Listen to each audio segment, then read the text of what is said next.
There we go. Thank you all for grappling with the throes of technology. Thank you so much for your patience. We're so thrilled to have you here today. We have a fantastic panel for you, and we are excited to be here. Give me one moment. So we're here today. We're so grateful to have you. My name is Jessica Good. I am the co-founder of Young Entertainment Activists. I am also a therapist in training, which is one of the reasons why I, with the help of many others, organized this panel and the past month of mental health programming.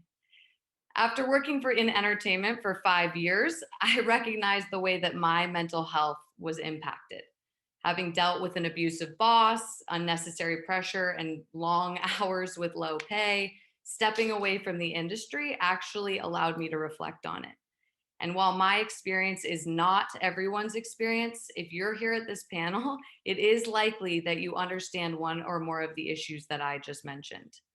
That's why we're here. That's why we brought together these brilliant experts to help us process the past unprecedented year and move forward.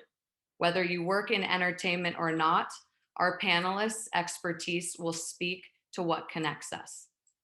Now to our partners. For those who don't know the organizations behind this program, Young Entertainment Activists is a community-led organization. It provides actionable ways for over 4,000 entertainment professionals to leverage their positions and platform for social impact. Our partner, JHRTS, is the junior membership of the Hollywood Radio and Television Society, which is one of the industry's most prominent information and networking forums. You can engage with us online at Yeah Impact and JHRTS LA on Instagram and Twitter, as well as sign up for YA's bi-weekly newsletter. Now for the fun stuff. To moderate the panel, I'm so pleased to introduce Rachel Bloom, the co-creator and star of the musical dramedy Crazy Ex-Girlfriend. In 2019, Rachel won an Emmy for co-writing the song Antidepressants Are So Not a Big Deal. And just last year, she published her first book called I Want to Be Where the Normal People Are. Please join me in welcoming Rachel Bloom. Hi, everyone. I'm so excited to be here. I'm so excited to be a moderator. I feel very fancy. So let's talk about what tonight's event is, and then I'm going to bring on our lovely panelists. So here is the official description. I'm just going to say that because it's very well written and I didn't write it. During an unprecedented year of isolation and stress, mental health issues have moved to the forefront of our everyday lives. Working in a tough professional industry with long hours and a lack of systemic support can make it difficult to find the help and information that people need. Join Yeah and JHRTS for an action-oriented conversation with 5 dynamic, licensed mental health professionals whose expertise meet at the intersections of entertainment, activism, identity, and psychology. They'll discuss processing the past, navigating the present, and transitioning toward the future of 2021. This will be an opportunity, we're about to have it, to learn, reflect, and gain tangible tools to improve our quality of life no matter where we're at with our own mental health. Think Hollywood group therapy meets real life Inside Out. I think hopefully that's very true. I love group therapy and I love that movie. Let's introduce our lovely panelists. First up, we have Dr. Anjali Alamchandani. She holds a PhD in counseling psychology and a master's in public policy. She currently resides on the advisory board for the National Queer and Transgender Therapists of Color Network. She has a wide range of social justice advocacy experience and a private practice in Los Angeles. Welcome. If we were on stage, you'd walk out, we'd all applaud. Just assume there's roaring applause after I announce everyone. Okay, great. Next, we have Steve Lapook. He received his BS in Communications and Journalism and his master's degree in clinical psychology. Prior to becoming a therapist, Steve spent 14 years in the entertainment industry as a development executive. Very interested to hear his point of view on things. He specializes in trauma and dual diagnosis. And I think there might be one other specialty there, Steve, but it got cut off, so feel free to clarify that when we're in the panel. Next, we have Keandra Jackson. She is a trusted licensed marriage and family therapist specializing in health relationships. She is a best-selling author, relationship expert, and an award-winning speaker. She has been recently featured in Oprah's magazine, Forbes, the New York Times, and others. And next we have Miyume McKinley. Miyume obtained a BS in psychology and a master's of social work with a concentration in community mental health. With a wide range of experience, Miyume founded Epiphany Counseling, Consulting and Treatment Services, ECCTS for short, the nonprofit The Healing and Hope Foundation, and the Healing Black Intergenerational Trauma Center. Wow. She develops her own workshops and hosts her own radio show. This panel is stacked. And finally, we have Elise Franklin. Elise is a psychotherapist in Los Angeles, specializing in the entertainment industry. Elise uses a client-centered approach blended with cognitive behavioral therapy. She has a private practice in East and West LA. So as we move into this panel, there will be audience questions after the panel. So just put them in the Q&A box, preferably after the panel, and someone will be helping me moderate that. So everyone, welcome. Thank you so much for joining me tonight. Where to start?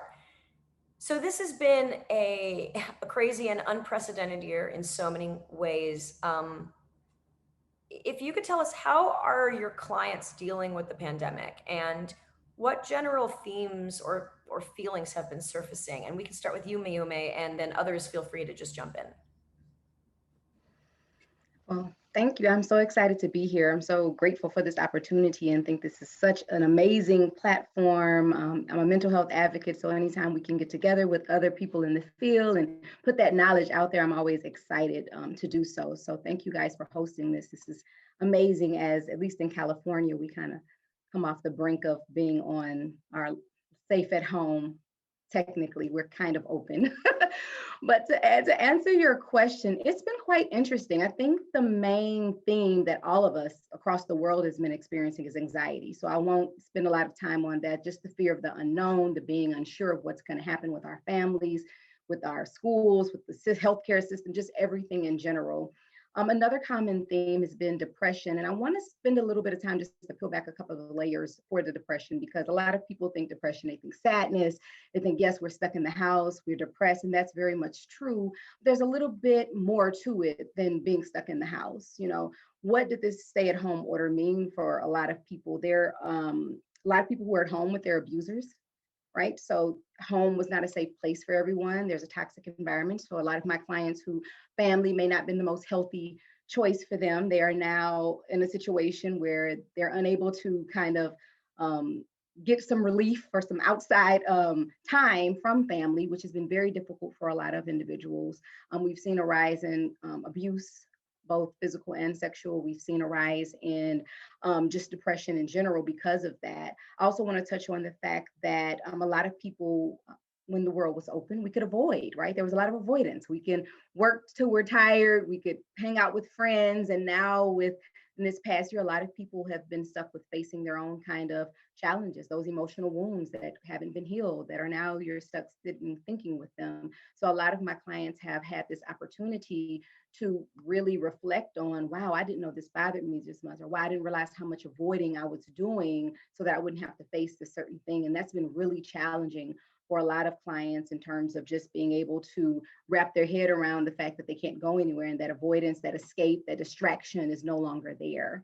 And lastly, just the whole idea of poor coping. A lot of people, some had some healthy, those are runners out there, but not a lot of people had a lot of tools in their toolkits. So there was a rise in substance abuse. A lot of my clients have struggled with old habits coming back, just because they didn't have a wealth of positive coping skills to deal with some of the depression. So those are some of the things that I've been seeing just across the board. A lot of familial relationship challenges because of being in one place, because family isn't aware, understand that mental health diagnoses.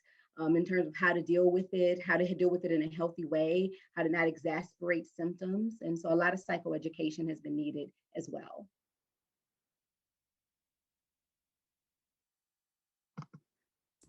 I Wow. absolutely have to hop on in here just to piggyback off of what Mayumi was saying. I think for me, because I'm in the relationship space, right, in regards to couples and families and things of that nature, I am seeing a whole bunch of different things. So depending on your relationship status, if you're single, I know that there was a lot of people out there who were trying to navigate the dating scene. Do I get on dating apps? Do I not date? Do I work on myself?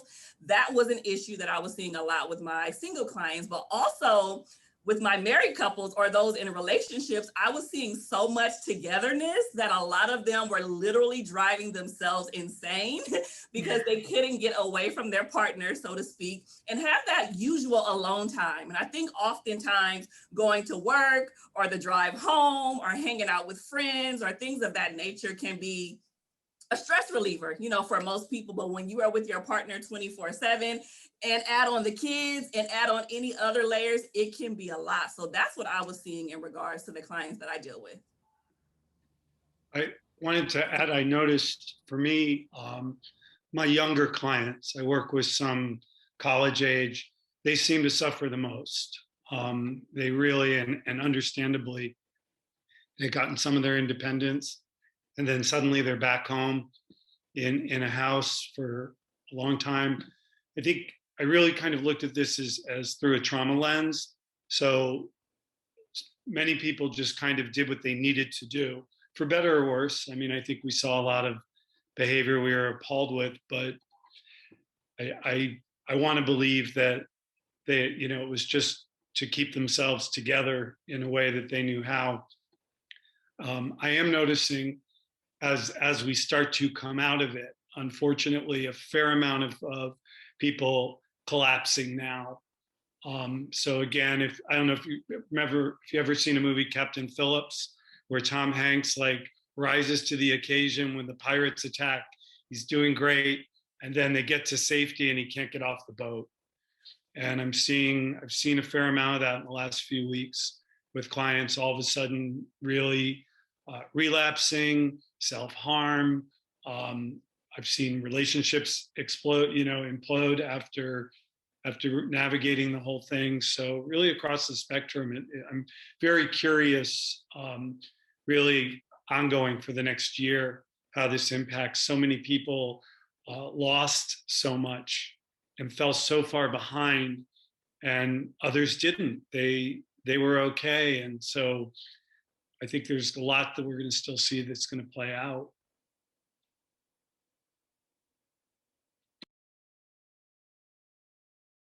It's so interesting what you're saying about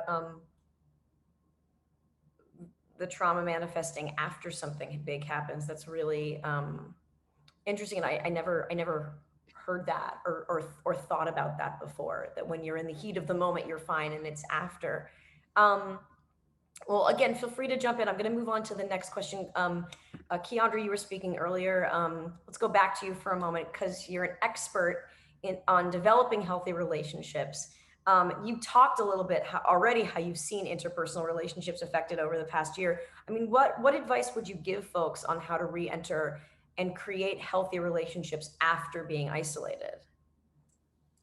Yes, we have been isolated for so long that I think, like Mayumi was saying and the others were saying, we kind of lost a little bit of our skill set.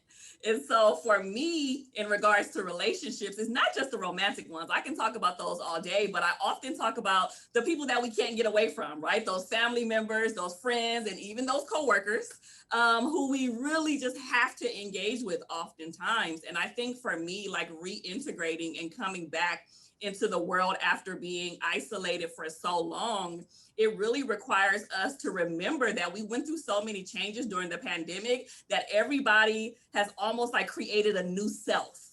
So for me, I set boundaries. I have redone my businessing. There's so many things about me that are new.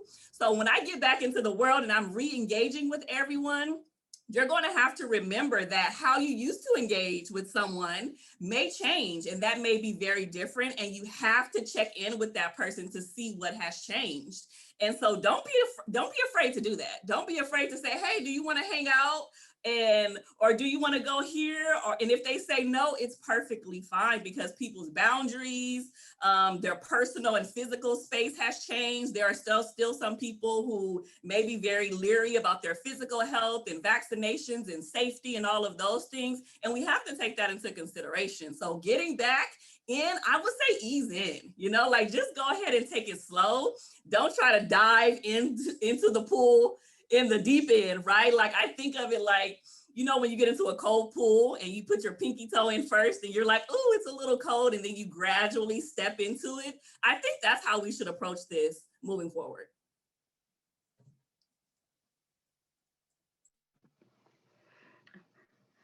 I agree. I just want to make a quick point. And then I noticed she was taking hers off mute too. So I'll make it really quick. I'm trying to watch everybody's button. I want to also add to that, in addition to boundaries, I think people's perception and what they're comfortable with, kind of going along with what Keandra said, has changed.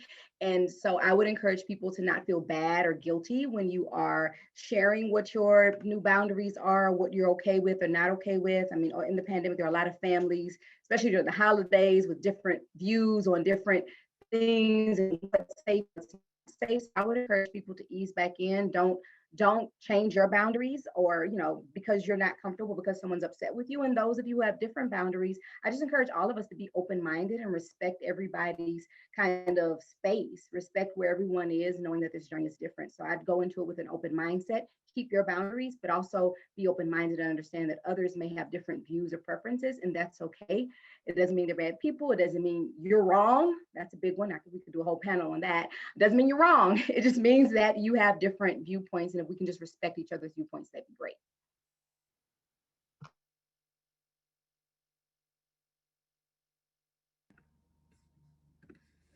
Next.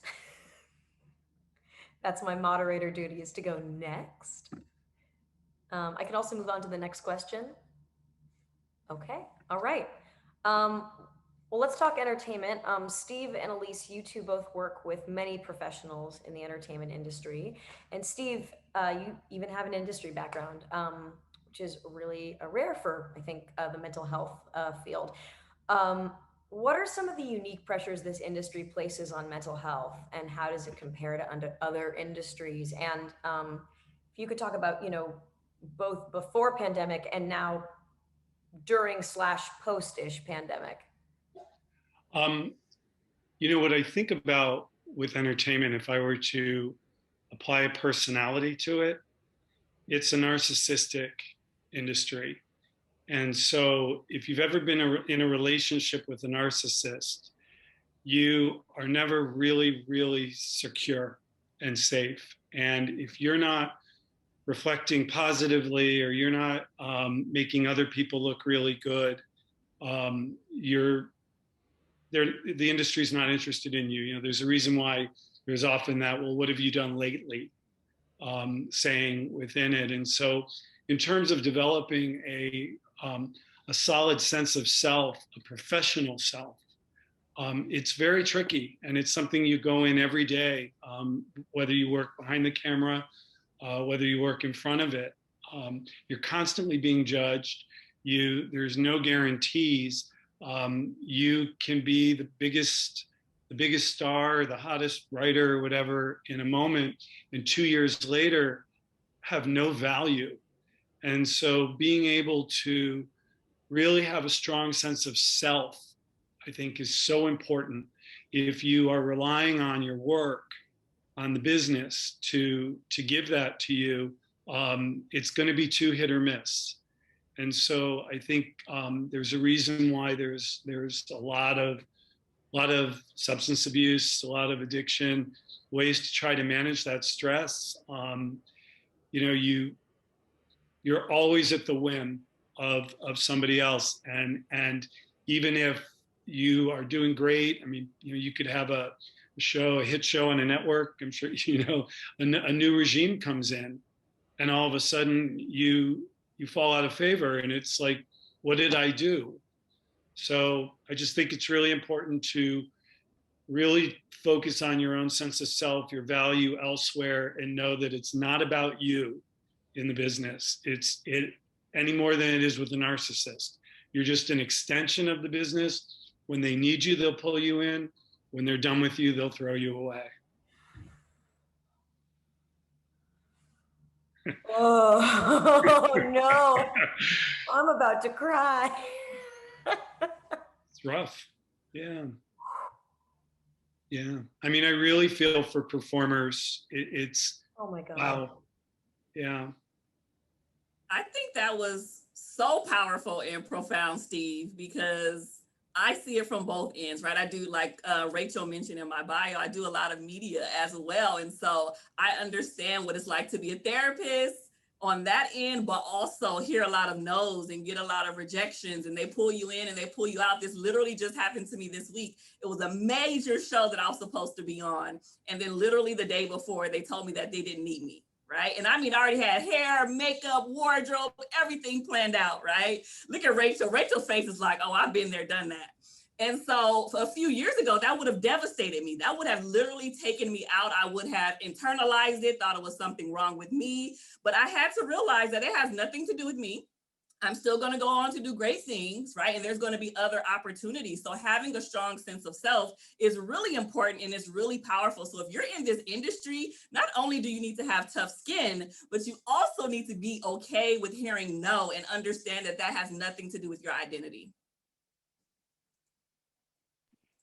Yeah. Thank you. It is, that's such a good point. You're right. You just, when I work, especially with actors, it's really understanding, look, I think to be a performer, to be an artist, there is a real need to express, and there is a need to be seen, and it's a need.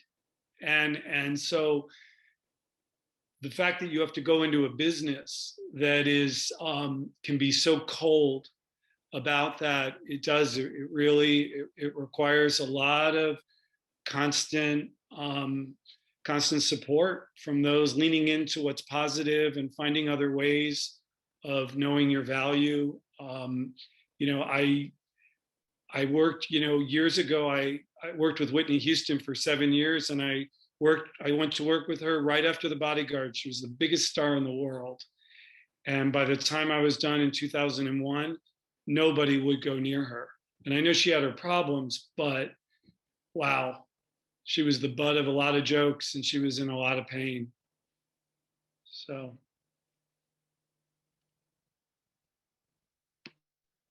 Yeah, I also think of it in the context of attachment that, if you think of like a kid who's attached, they have a secure attachment with mom, right? Then that kid gets dropped off at school, and they can focus on their blocks, and they can focus on building friendships, and they can focus on becoming a stronger sense of themselves.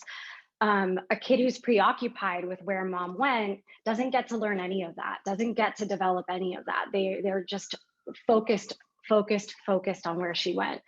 People in entertainment have that relationship with their work. And so when you become highly preoccupied with, did I get the job? Am I getting the job? Am I getting the recognition?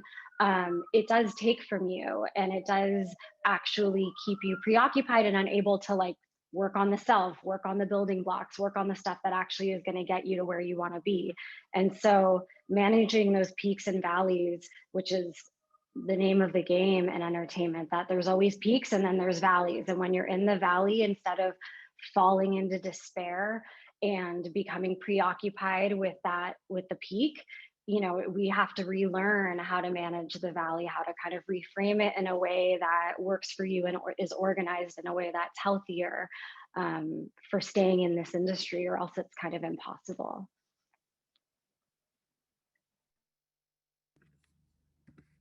Wow, this is hitting home for me. I have to say, for everyone here,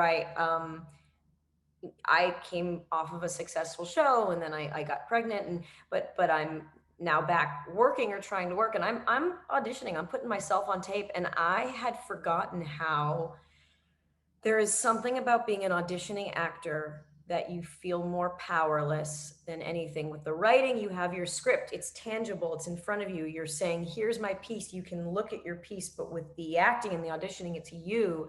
And the other thing, when you have a meeting for writing for a staff for a movie and you get rejected, you get some sort of feedback. But for acting, they're seeing so many people. There's no feedback. The only feedback is if you get a callback or you don't. And there is a coldness to that. And just my mind is really being blown with both of you, just with all of you describing this relationship. It's almost like you're in a relationship with someone who is a narcissist. That's really amazing. Actually, I have a follow-up question about that narcissism. And I guess starting for Steve, but Elise and Anjali, you both work with many industry folks, so feel free to add in. How and why does Hollywood contribute to enable abusive behavior, like we've recently seen with, I mean, the list goes on and on, Harvey Weinstein, but of course, most recently, Scott Rudin, who wasn't sexually harassing people, but was physically assaulting people. Why? How does Hollywood lend itself to that? Does Hollywood lend itself to people with certain disorders? And how can we be a part of changing the system? It's a loaded question. Yeah, I think really looking at it systemically, and I think from day one, it has been a sadomasochistic industry.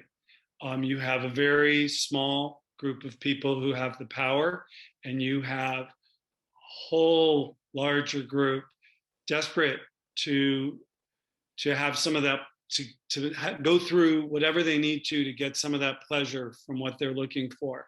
And it really is, it's a very sadistic business. It's also the only way to get ahead is to really be able to put aside your own morals very often. And I don't mean that always in a pathological way. Again, if you have a strong sense of self, you have to grab credit for yourself. You just cannot be too generous, because someone else will grab it all from you. So I think that in order to succeed, you either need to have such a strong sense of self that you know how to put that aside and say, you know what, I'm sorry, I'm going to take this for myself, or you need to be pathological and you need to be sociopathic and narcissistic. And I think when you look at Scott Rudin and Harvey Weinstein, that obviously they have those pathologies and became so successful and so powerful. And again, a system that is always, for whatever dysfunctional reason, has allowed that, very often because those are the people with the money and making the choices. I think in terms of how we get out of it and how we move on is, first of all, and you've seen this with Harvey Weinstein, and I hope it comes to pass with Scott Rudin, because this has been going on. 30 years ago when I was starting out in the business, he was throwing phones at his assistants. He's a criminal. And so we need to start charging these people. We need to support people in bringing criminal charges. That's assault, it's battery. And you have enough of those, you're in a lot of trouble. So I do think we need to distinguish between criminal behavior, and we need to, and that includes human resources. This goes down through agencies, PR agencies. This is everywhere. There has to be some sort of accountability. And when it gets criminal, it's got to be brought. That's where you differentiate more than anything. So, yeah. I really appreciate everything that's been said. And I think I just want to add to that I think when we're talking about the systemic pieces, we need to look at the role of white supremacy and capitalism and toxic masculinity and patriarchy and sort of all of those systems in our culture that are interwoven into this industry as well, right? Like, this isn't actually just unique to the entertainment industry. I think these things are pervasive across our society. And so part of what's kind of coming up for me also is the disproportionate ways that people of color, people who are queer and gender expansive, people who have disabilities, basically, if you're a member of a disenfranchised group, the degree to which the mental health issues and the traumatization that is caused by this culture is completely magnified. I think that's something that we need to really look at, and particularly like with this group. Like, I was actually struck when I was asked to speak on this panel, because I'm not an expert in entertainment. I have a partner who's in entertainment. He's a trans actor, comic, and writer, and a person of color. And then I have some clients as well. And so, but through the observations with the client work and through his experience, what I've seen in the entertainment industry is just like a level of traumatization that is normalized in this way that it is really not in other industries. And so a group like this, which is people in entertainment who are also activists, I'm sitting here thinking about these really opposing values, right? Because if you're an activist, you believe in the ideas of equity, inclusivity, social justice, like you're trying to advocate for these things. And then you're in an industry that seems to really be built on very opposing ideals. And so thinking about the mental health impact of like, how do you, as a activist and a person in entertainment, survive in this world or survive in this industry without completely going crazy, literally going crazy, because the level of like sacrificing you're doing to in terms of your ethics and values to be able to survive in the industry, to be able to get the gig, the amount of selling out that people have to do, right? It's pretty mentally unhealthy. Let's just put it that way. And not saying that there aren't tools, I think, that can support people through it. I think there are, and I'm sure that we'll be talking about that a bit more. But I do think it's important to name how much of this is like the toxicity of the industry and things that need to change systemically versus the individual level changes that people need to make.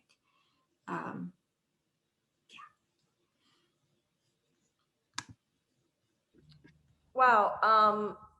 I need this panel once a week for my own mental health. I think honestly, just hearing professionals say like, you're not insane, this is weird, and what you're going through is, you know, whatever level you're going through is traumatic. I mean, that normalization of trauma and that not being normal, it's really, really nice to just hear a bunch of professionals talk about that. I was really struck, Anjali, with you talking about capitalism. I mean, I think that's what a lot of this is, right? I worked on my TV show. There were so many days that I came to work sick. I had a panic attack at work, and they were able to move some scenes around, but I had to go back on set like 2 hours after. That's not anyone's fault. That's capitalism. That's when you don't, and we weren't one of those shows that had the money to, some shows have a lot of money where they can take insurance days, right? When actors can kind of call it sick. We didn't have that. And so as a result,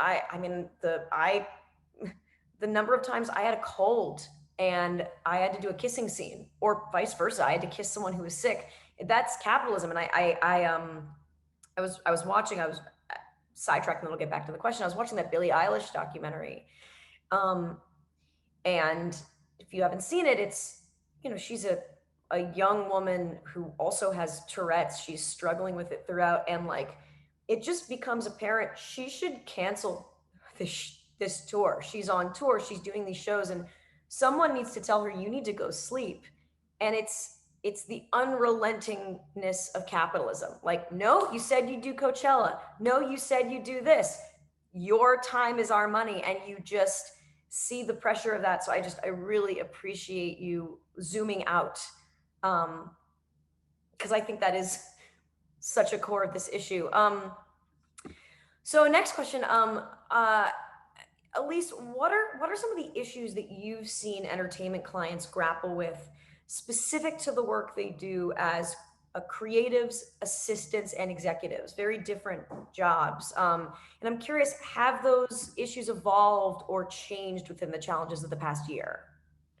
Sure. I would say the top issue I see, aside from just relationship issues, because that's separate, but that are specific to creatives and that whole universe, is procrastination. It's like it shows up everywhere. And it's, a lot of people see it as an issue of time management, when in actuality, for a lot of these people, it's an issue of avoidance of a feeling of not wanting to experience, like, oh, I don't know what to do next. So instead of having to make that hard choice and feeling that inadequacy or that discomfort that I will feel when I have to work on my outline for my script, or when I have to, have an issue with one of my clients or something, I'm just going to avoid doing it entirely. And in an industry where no is much more common than yes, that leads to this wild shame spiral of, well, look, I'm not even doing the thing that I'm supposed to be doing. I must not love this. I must not be good at this. I must not be meant for this. So that's something I see probably the most. And that really adds to these peaks and valleys that I was talking about. In the pandemic, things like that have gotten worse. And part of that is because when you get into a valley, you rely on a peak to get you out of it in this industry. So it's like, okay, I didn't get the show. I didn't get on the charts. I didn't get the thing I was looking for. And yet here's another audition, or here's another thing that I can go for, that I can kind of hitch my wagon to. And in this pandemic, it's like a lot of people have had to spend a lot of time in the one place that they're always running away from. And so that has been extremely hard, where, we talk about reframing how you see the valley, and people have had to actually like set up their home in the valley. And that's been really, really hard for people. And then again, that anxiety kind of connection to their work has been really hard. The, you know, Speaking back to kind of what you asked Rachel earlier about kind of like systemic issues and why this happens, it's just that people here know so much they're willing to do anything, also, is what I see. And so in this time, it's like all these people who want to do anything are not even offered an opportunity to do anything. And so it's really taken a hit at the sense of self. It's taken a hit at what people think they're capable of. What comes up for me as I hear you guys kind of talk about just the personality it takes and what it takes, it just reminds me of all of my clients that I work with who are in the military, and how they have to be one way when they're in military, and then that is an issue when they're at home with their family, and they have to, part of therapy is them becoming this totally different person, and they're trained to be, have feelings and share and comfort. And it just comes up for me, the PTSD involved, and, having to take, how to take that hat off and come in and be another person. And it's almost like a war within yourself. And that's, as I hear you guys talking, you talk about the personality and knowing yourself, but you have to do this, and do you sell out, and all of those things. It's really an internal war that you're fighting and trying to find your ground in terms of what am I okay with? What am I going to be able to, when I look back, am I going to be okay with the choices I made? And all. So, but it's a constant push and pull internal struggle, it sounds like, for sure. I do think the business does attract certain personalities that can be really exploited too. So for some, there is a real emptiness, and so there is a need for success or fame in order to fill it. And sadly, you have those that really can take advantage of that. And it is really sad, because usually those people have severe trauma already. And so they come into the business. And I do think in watching a lot of the stuff that went on with Harvey Weinstein and those incredible women that spoke up, is how many of them acknowledged that they had had trauma in their lives, and then to come in and and actually start to succeed. These were successful, talented individuals who we're preyed upon. And I think predators know who's vulnerable. They feel it. They just sense it, and they lock right in. And I think it's not even just with actors. Certainly see that. I worked at the old William Morris agency for a couple of years, and what I would see, some of those agents, due to the younger agents or the assistants who desperately wanted to be agents, they were hazed. I mean, they were literally hazed. And then sadly, I think a lot of them just pass it on. So it's got to change. It reminds me of a quote I saw a while ago when you speak a lot about sense of self, that I don't know what show it was. I can't even say who. I just remember it. And it said, if you don't know who you are before fame, fame will define you. And so true, and why that sense of self. But what do you do when a lot of people come into this industry, have trauma, they have so much hurt, they're trying to escape situations. This was their one dream that kept pushing them. And then you have these experiences. It's very devastating, very devastating. Yeah, I think what you're all normalizing, just as someone who, again, I feel like I'm getting a free, unbelievable therapy session. The normalization of like, it's okay to have emotions and it's okay to feel hurt.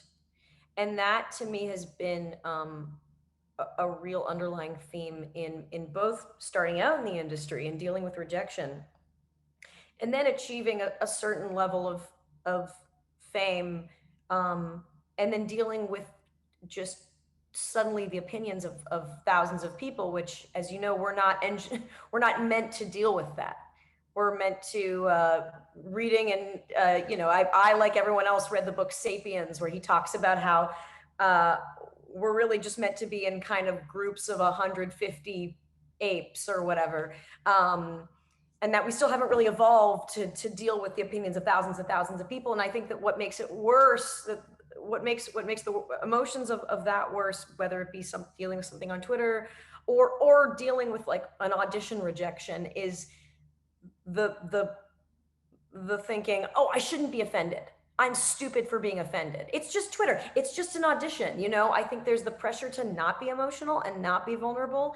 And that's really hard for me as a vulnerable person. And I think a lot of artists are vulnerable because that's why they're artists. So I appreciate you acknowledging again the emotional implications of all of this, because I think the pressure to not feel those emotions makes everything a lot worse.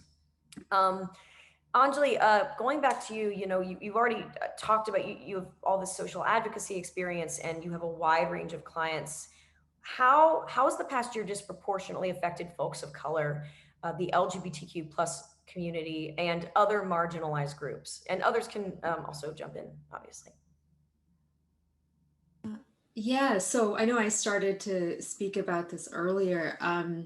I think, when we think about the past year, obviously we're thinking about the pandemic, and then we're also thinking about the global uprisings, right, that took place about social injustice, and particularly the oppression and the killing of people who are Black in this country, and the 400 plus years of oppression that is behind that. So not that it was new, but that there was a new way in which it was being shown on social media, right, and on TV, and sort of being attended to across the globe. So I feel like when we're thinking about the past year, there's like a level of traumatization that the majority of people experienced, and then there's the disproportionate amount of traumatization that people who are disenfranchised experienced, right? And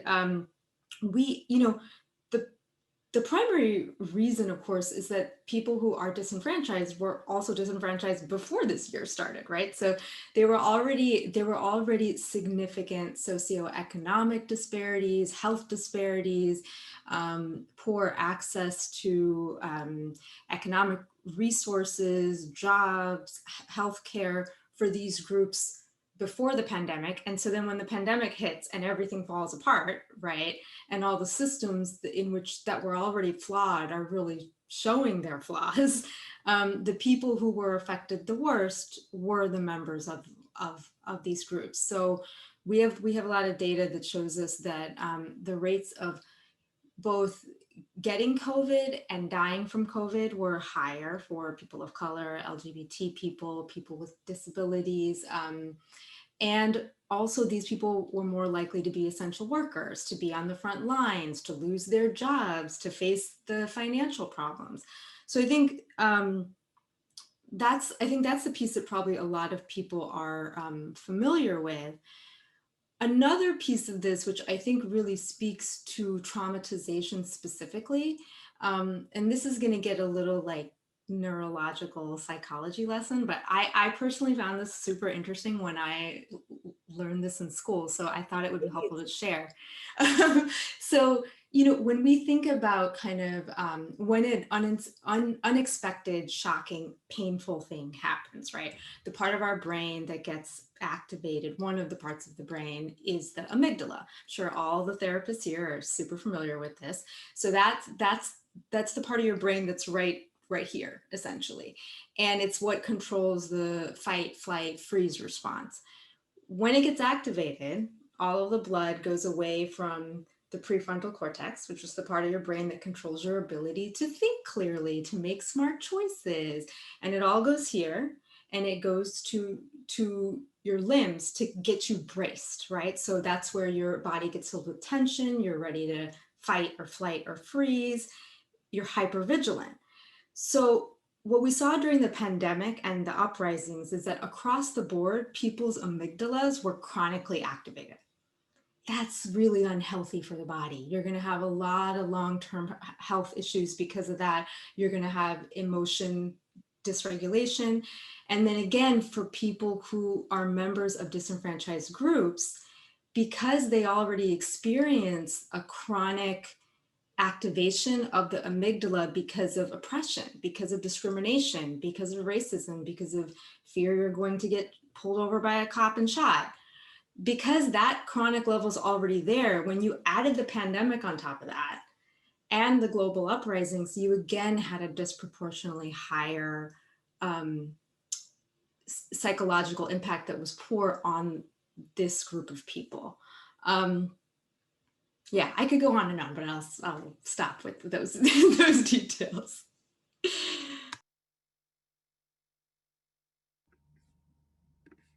I love as obviously like a complete, like, you know, a layman to this, it's really great and normalizing again to hear about what happens in your body. And again, that you're not weird for feeling these ways. Can I just add one more thing? So, Please. so you know how people describe that sense of like, I couldn't think clearly and everything went foggy and I was struggling and I was like really irritable? That's actually because you literally cannot. So when your amygdala is activated, right, until you regulate and calm down, and there's a bunch of tools that I'm sure the therapists here could teach, you really cannot function in a healthy way. So thinking about that, not just in terms of the pandemic, but if you're in the entertainment industry and you're going through auditions and you're going through all of these things that are probably chronically activating your amygdala, then to not have the tools to deal with that can be pretty detrimental. And then you sit there and wonder what's wrong with you when actually your brain and your body and your heart are operating exactly as they should. It's just you don't have the tools to deal with it.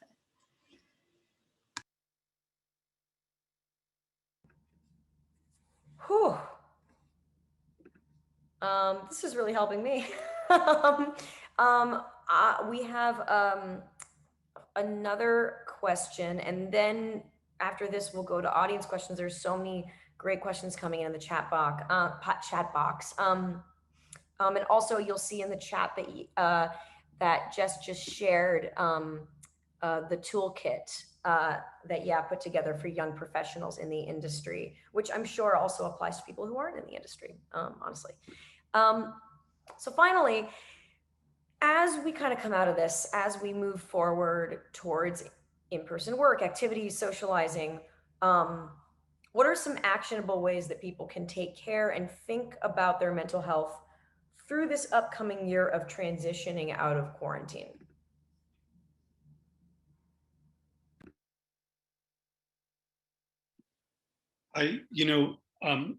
what I would think about and start to become mindful is distinguishing between what are self-soothing and what are self-medicating behaviors, and really starting to take stock of that. So a self-soothing behavior is something that replenishes you. And so it's not something that leaves what I would call self-medicating behavior, a hangover effect. It doesn't have to be drugs or alcohol, but something that's going to deplete you, that is going to cost you physically, maybe financially in a way, spiritually, that those are usually quicker fixes.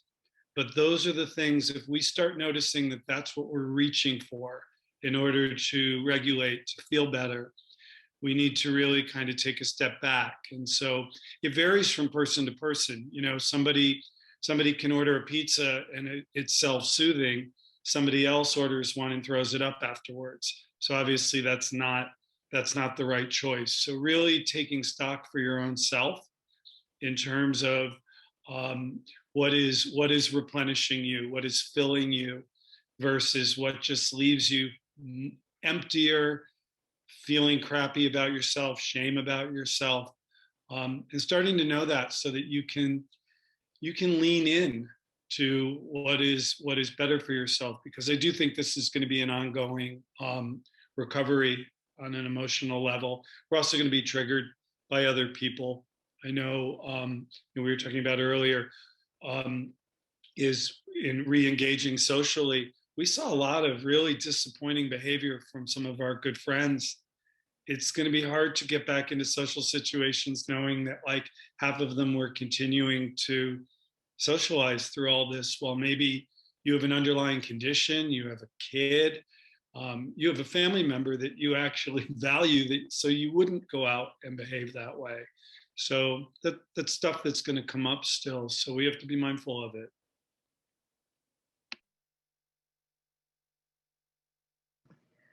What I'd add to that is making sure that we're okay. If this last year or so hasn't taught us anything, being okay that things may look different.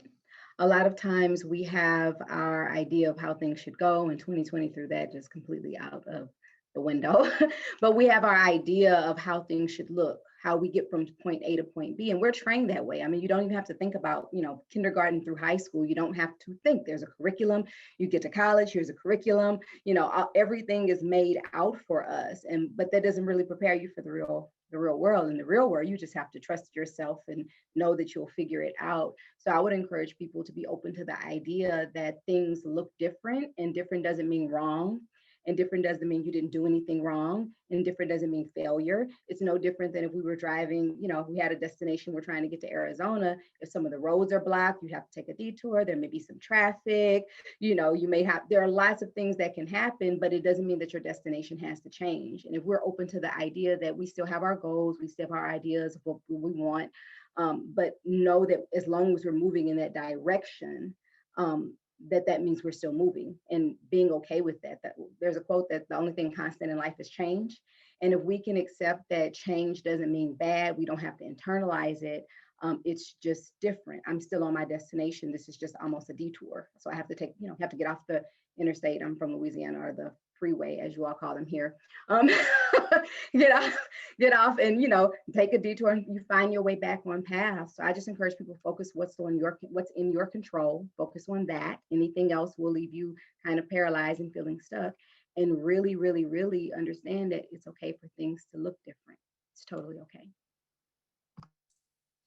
Mine is very simple and straightforward and to the point. Like, I think just saying no sometimes will save you a whole lot of heartache, headache, pain, drama, trauma, all of those things. And especially if you're in the media industry and you're a creative, you always feel this need to keep going.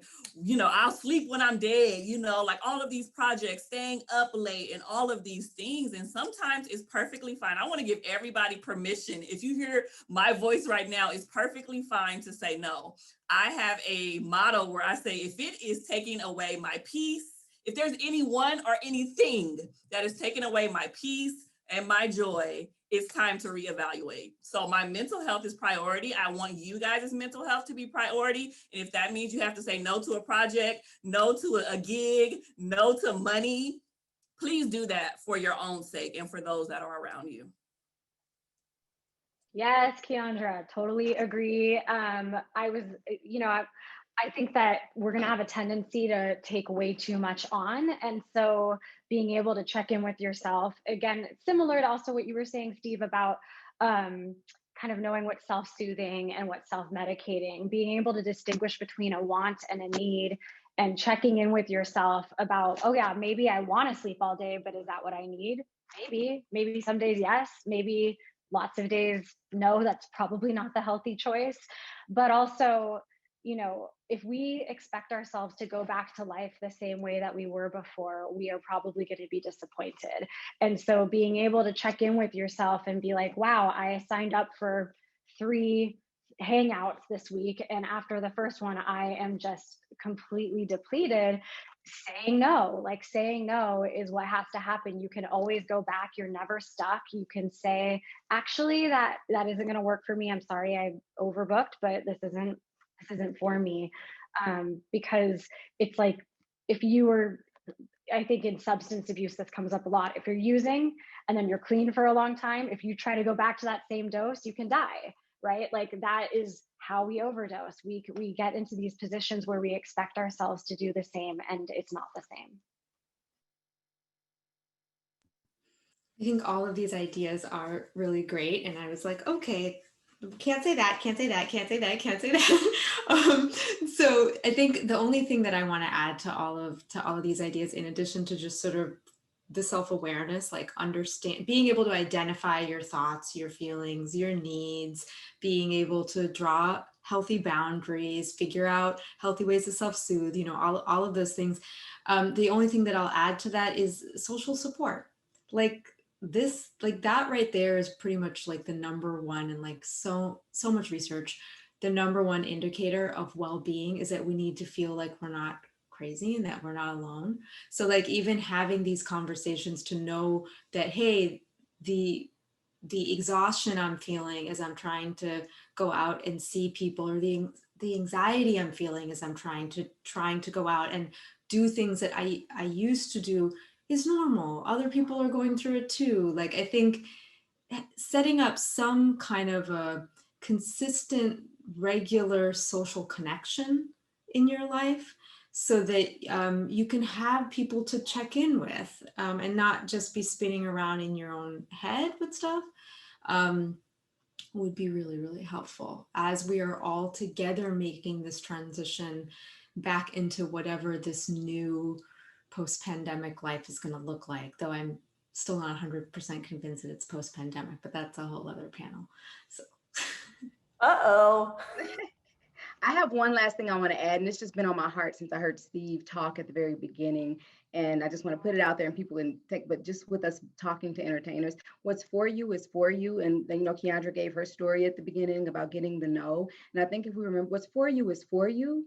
And I remember hearing a pastor say, you can't lose what's really yours.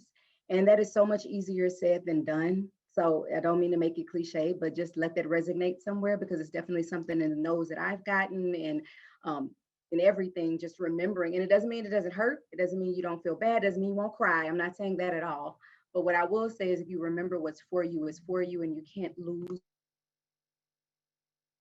You can't lose what's truly meant for you. No one can take what's truly yours. And you remember that, and you really make that part of your mantra until you believe it. It really makes the no's, I'm not gonna say not agonizing, but easier to manage, because it hurts, but just something.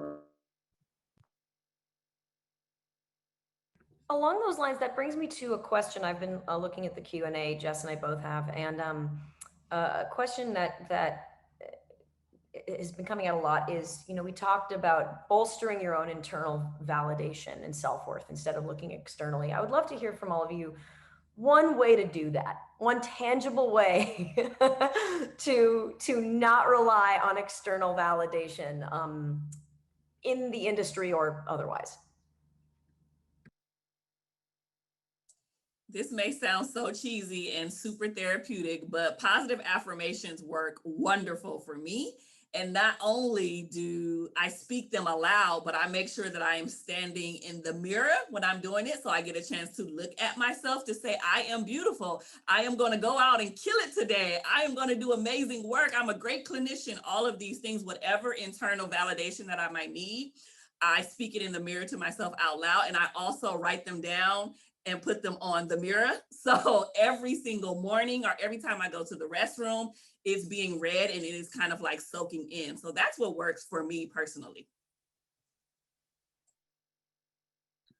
I think also it's important to start to know what does fill us. I mean, I think, working in entertainment, I certainly took me a long time to develop a strong sense of self. And I'm lucky in that in the career that I do now, I get to feel the impact of my work in relation to other clients. It's a luxury in terms of a field. But I think building off that in general for anyone, is understanding what gives us connection. And whether that's another person who really hears us, a friend, a family member, it's leaning into those relationships, but also what our interests are and not waiting for external validation. If you want to go to a movie and you can't find someone to go to a movie with, go to the movie.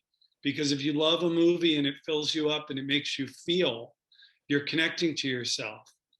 And so I think that that's a really essential part of starting to know who we are, because you got to fill your tank and you got to know what you're going to keep in it and what gives you value. Because especially in entertainment, if you're constantly being devalued, you know what you need to be able to return to that can't be taken away, as you guys are saying. So I think that's really, really important. I want to add to those two great ideas. This may sound like a little bit antithesis to what you're saying, but I think it's really important in terms of a concrete strategy, is to really kind of first think about, like, how do we form self-esteem to start with?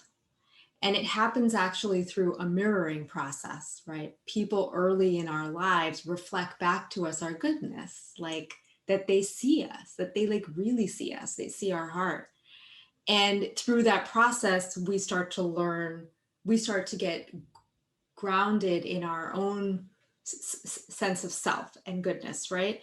So I think one of the ways to come back to that now, if you're struggling in that area and constantly seeking validation outside, is to connect with that one person maybe who truly sees you. Can you actually connect with that person and really, like, somatically, physically, mentally, emotionally, and spiritually take in what they reflect back to you about who you are and how you impact them? I think we are wounded within relationship and we heal within relationship, right? It's not something that can happen entirely on our own, or something that we have to do on our own. Yeah, I think that all of that, yes. And so much, yes. Also that we need to get to know our personality and our strengths, because every trait we have has a shadow side and a light side, but we tend to over focus on the shadow side because we have a negativity bias in our brain. And so if you're somebody who is spacey and always forgets stuff, and then you're like, oh God, why do I always forget stuff? It may be worth wondering, how does that serve you? Like, maybe that's your creative brain. Maybe that's how that shows up. Or if you're somebody who is highly anxious, you might find that you're somebody who's also highly empathetic and cares a lot about how other people feel and making other people comfortable. Obviously, there's stuff to that needs to be worked on because for you to be a happy person, but part of having a deep sense of self is understanding your all of your quirks in light of how they are strengths and how they are weaknesses. And then similar to what Anjali was saying, I think that it's really important to surround yourself with people, like notice how your nervous system reacts to people. You know, if you are always feeling kind of on edge and stressed and frustrated when you're with someone, maybe it's time to question if that person serves you. And also surrounding yourself with people that kind of confirm the person that you are hoping to be and that you like to be and that you know you can be is a really important way to kind of maintain that when you're, especially in this world where you're getting lots of feedback all the time and that feedback is not helpful even when it's good.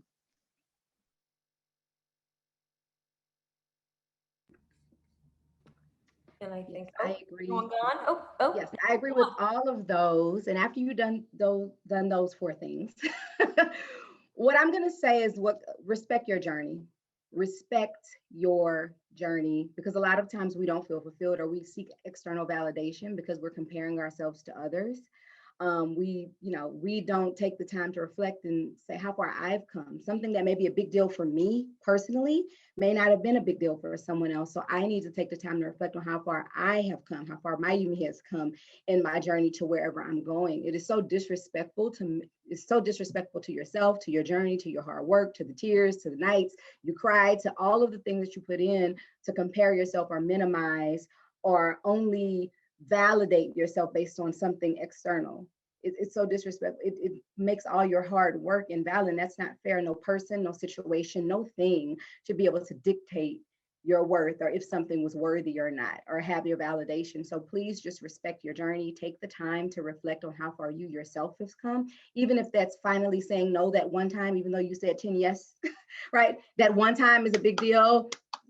Clap, applaud yourself. Out of all the auditions you went on, if you weren't nervous that one time, it doesn't matter if you got that no. The point is you walked in and you felt good that time. That's your journey. So I would say respect your journey, put it somewhere so that you're going to have enough people in your life, especially with the industry and everything, that are going to be disrespectful to you and to your journey. You don't want to do it to yourself.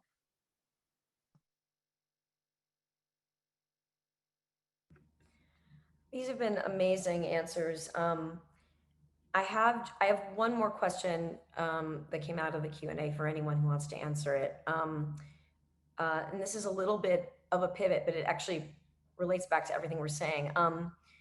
Someone asked, too often as artists, we are expected to use our trauma as material for our art. How do you take ownership of what this means to you, even when the industry tries to assert itself in this choice?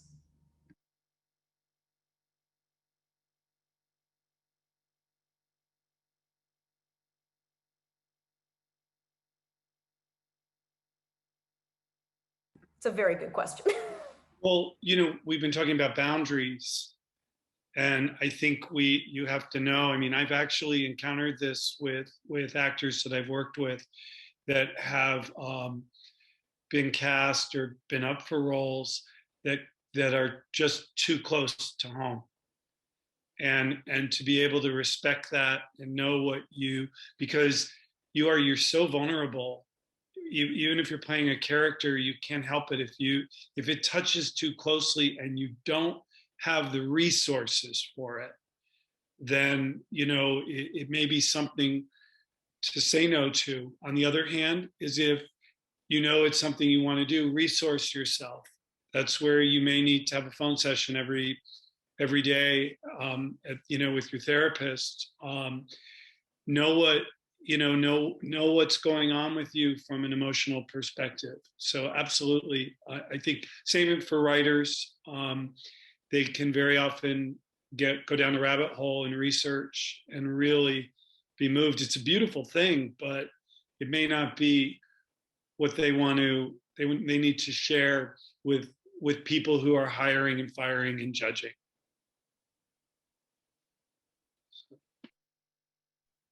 I think there's also a difference between trauma that you've processed and unprocessed trauma. And it's not usually a great idea to be, working out unprocessed trauma through art for other people's expectations. The way that people become resilient from trauma is making meaning from their trauma. And with that, you can use that in your art if that, if that serves you, if that's your boundary, and if that feels right. A lot of the people I work with actually do prefer to work in a way that's closer to their, if they get a role that feels similar to something they've been through, they feel like they can understand it in a different way than another actor or something. But that has to be really cautious, because unprocessed trauma, there's way too high of a risk for substance use, for self-medicating, for self-harm, for emotional self-harm, that it is a delicate dance. And I think that what Steve is saying is that you have to get resourced. Even people who've processed their trauma, it brings stuff up in the process, and so you may need to kind of like call in the coach and get some kind of feedback there. And with what both of you are saying, what comes up for me is what would it be worth if you arrive and you're not able to enjoy it because you've kind of self-destructed along the way. So you arrive at the destination and you're not present, or emotionally you're so broken down that you can't even enjoy the fruits of your labor. So just to add that to the two great points that you guys make.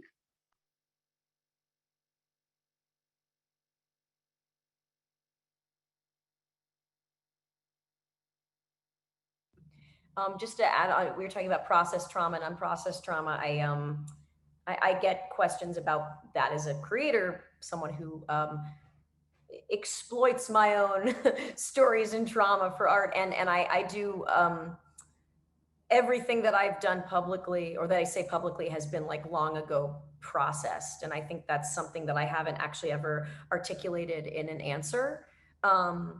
But because there are things that I'm still processing that I haven't processed that aren't for public consumption yet, that are only things I talk about basically to my husband and my dog.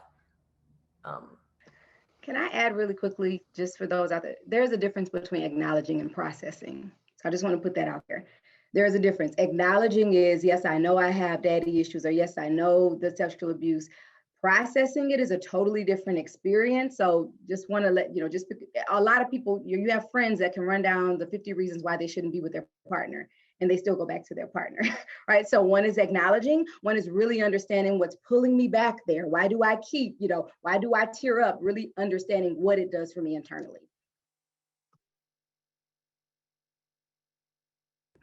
That's such a good point. I hadn't ever thought of it that way. Thank you for saying that.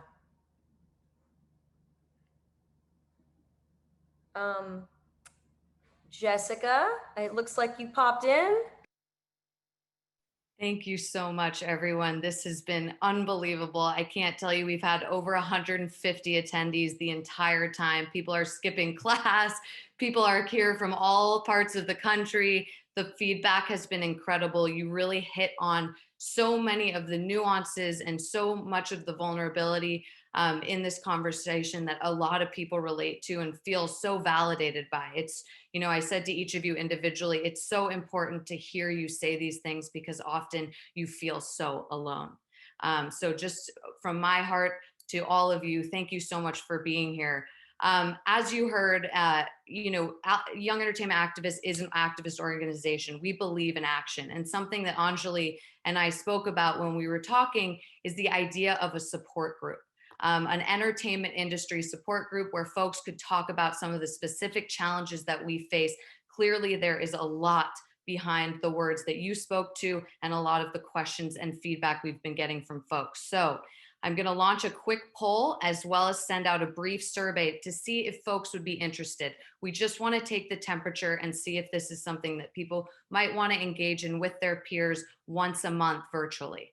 Another thing I would just like to say is our moderator is coming in with a busy schedule. Our panelists are coming in with a busy schedule, lots of clients, and we just want to thank you from Young Entertainment Activists and JRTS. We want to thank you so much for your time.